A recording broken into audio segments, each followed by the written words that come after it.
अगर एक व्यक्ति को सोशली लोग बायकॉट कर दें, उससे मिलना बंद कर दें, उसके साथ बात करना बंद कर दें, उसके आसपास के जो इलाके हैं वो उसे सामान देना बंद कर दें, वो कहीं पर भी जाए तो उससे शक की निगाहों से देखें, तो उस मौके पर उस सिचुएशन में आप लोग क्या करेंगे? या तो आप उस इलाके को छोड़कर कहीं और शिफ्ट हो जाएंगे, या फिर कई सारे लोग जो है वो हार कर अपनी ज़िंदगी भी गंवा देते हैं। पर एक शख्स कश्मीर से ऐसा है जिसने इसको चैलेंज लिया, और इस चैलेंज को एक्सेप्ट करने के बाद उसने आज की डेट में एक ऐसी चीज़ तैयार की है जो कि कई सारे लोगों के लिए, या यूँ कहूँ कि सैकड़ों हज़ारों लोगों के लिए लाइफ सेविंग हो सकता है। तारिक अहमद पातलू को करीबन अगस्त महीने में कोरोना पॉजिटिव वो पाए गए। उसके बाद उन्हें हॉस्पिटलाइज़ किया गया और काफ़ी गंभीर सिचुएशन के साथ उन्हें गुजरना पड़ा। और जब उसके बाद वो ठीक होकर अपने घर आए तो नेबरहुड जो उनके थे, यानी कि आस पड़ोस के जो लोग थे, जो रिश्तेदार थे, उन्होंने उनके घर आना बंद कर दिया, उनसे बात करना बंद कर दी, आसपास के दुकानदारों ने सामान देना बंद कर दिया। उसके बाद वो एक शिकारा वाले थे, तो जब अपनी बोट लेकर वापस डल लेक पर गए शिकारा चलाने, तो जो भी इनके आसपास के जो लोग थे, जो कलीग्स थे, जो इनके दोस्त थे, उन्होंने इनसे बात करना बंद कर दी। यानी पूरी तरह से सोशली बॉयकॉट हो गए। सोशल डिस्टेंसिंग की क्या बात करें, फिजिकल डिस्टेंसिंग की क्या बात करें, इमोशनली काफ़ी डिस्टेंस लोगों ने इनसे कर लिया था। पर इन्होंने इस चीज़ को एक चैलेंज लिया और कहा कि जिस तरह से कोविड में और कोविड के बाद सिचुएशन मेरी हुई है, ऐसी किसी और के साथ ना हो। और डल लेक में क्योंकि कई सारी प्रॉब्लम्स लोगों को फेस करनी पड़ती हैं, हेल्थ फैसिलिटीज़ वहाँ पर उपलब्ध नहीं हो पाती। अगर कोई व्यक्ति डल में ही सफ़र कर रहा है, कोई टूरिस्ट आया है, या फिर कोई आम व्यक्ति जो आसपास के घरों में रहते हैं, डल लेक में जिनके घर हैं, 8 से 10 हज़ार लोग वहाँ पर रहते हैं, उनको किसी तरह की हेल्थ इमरजेंसी हो जाए तो उनको वहाँ से शिकारे में बिठाकर मेन जो स्पॉट है या हॉस्पिटल है वहाँ तक लेके जाने के लिए कई सारी समस्याओं का सामना करना पड़ता है। उसी को चैलेंज लेते हुए तारिक अहमद ने एक एम्बुलेंस, एक शिकारा एम्बुलेंस, एक हाउस बोट एम्बुलेंस का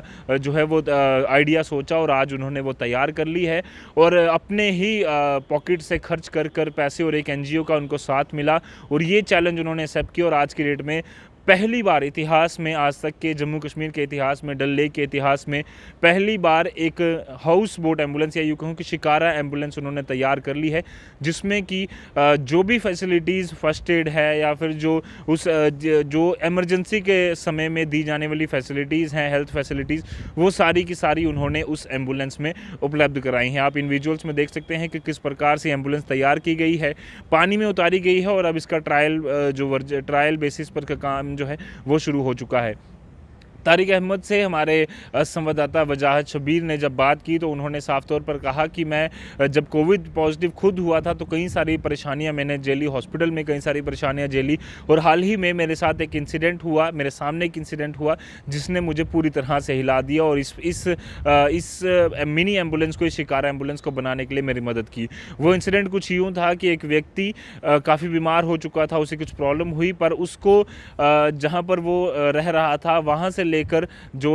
तट होता है, जो किनारा होता है डल लेक का, वहाँ तक पहुँचाने के लिए, और उसके बाद एम्बुलेंस से हॉस्पिटल पहुँचाने के लिए काफ़ी समय लग गया, जिसके बाद मुझे ये लगा कि एक एम्बुलेंस की, शिकारा एम्बुलेंस की डल लेक में काफ़ी ज़्यादा ज़रूरत है, जिसके बाद मैंने ये प्रण लिया और इसको हमने तैयार कर लिया है। अब सिर्फ कुछ चीज़ों की कमी है जो कि रह गई है तारिक अहमद को। वो कह रहे हैं कि अगर हेल्थ डिपार्टमेंट मेरे साथ मिलकर एक डॉक्टर यहाँ पर अपॉइंट कर देता है, और शिकारा में अगर इस मिनी एम्बुलेंस, शिकारा एम्बुलेंस में अगर डॉक्टर भी बैठ जाता है तो काफ़ी बड़ी मदद हो जाएगी। उससे हम, हो सकता है कि हज़ारों क्या सैकड़ों लोगों की जानें जो है वो बचा सकते हैं। और आने वाले समय में जिस तरह की परेशानी मैंने झेली, या फिर वो लोग जिनको हेल्थ इमरजेंसी आती है पर वो हॉस्पिटल पहुंचने में उनकी देरी हो जाती है, कहीं और समस्याएं उनके लिए बन जाती हैं, कई बार ऐसी सिचुएशन बन जाती है कि समय पर हॉस्पिटल ना पहुंचने की वजह से कई लोगों की जान भी चली जाती है। तो उस सारी चीज़ों को टैकल करने के लिए, उससे लड़ने के लिए ये शिकारा एम्बुलेंस एक बहुत बड़ी लाइफ सेविंग टूल जो है वो बन सकता है। और तारिक अहमद के इस एफर्ट को कई सारे लोगों ने सराहा भी है। आपको बता दूँ कि इससे पहले हैदराबाद के एक स्कूल में भी तारिक अहमद की स्टोरी जो है वो बताई गई थी, जिसमें उन्होंने कोशिश की कि एक जो मिनी शिकारा एम्बुलेंस है वो तैयार कर ली जाए। पूरी फैसिलिटीज़ उसमें उपलब्ध हैं, और इसमें एक एनजीओ, कश्मीर बेस्ड एनजीओ ने भी इनकी मदद की है। हम चाहते हैं कि ऐसी स्टोरीज़ और सामने आए, ऐसे वॉरियर्स, ऐसे जो अननोन अनसंग हीरोज़ हैं ये सामने आए, इनकी कहानियाँ लोगों को पता चले, ताकि और लोगों को मोटिवेशन मिले। और इसीलिए हमारे संवाददाता वजाहत शबीर ने ये जानकारी हमारे आज के न्यूज़पेपर में भी डिटेल में साझा की है, आप उसमें भी पढ़ सकते हैं, मैं लिंक भी इसमें ऐड कर दूंगा एंड में। और ज़रूर आप वो स्टोरी पढ़िए किस तरह से तारिक अहमद ने एक कोशिश की और आज उसको वो सक्सेसफुल बनाया और हिस्ट्री में अपना नाम दर्ज कराया। अगर ऐसी आपके पास भी कोई स्टोरी है हमसे ज़रूर साझा कीजिए, हम उनके बारे में भी बताएंगे लोगों को, ताकि जन जो है, हमारी जो जन जागरण है, आम जनता है, वो भी अवेयर हो इन चीज़ों के बारे में और उनको भी ऐसे काम करने के लिए मोटिवेशन मिले। कैमरामैन कमल सिंह के साथ Ajat Vora, the News Now, Jammu.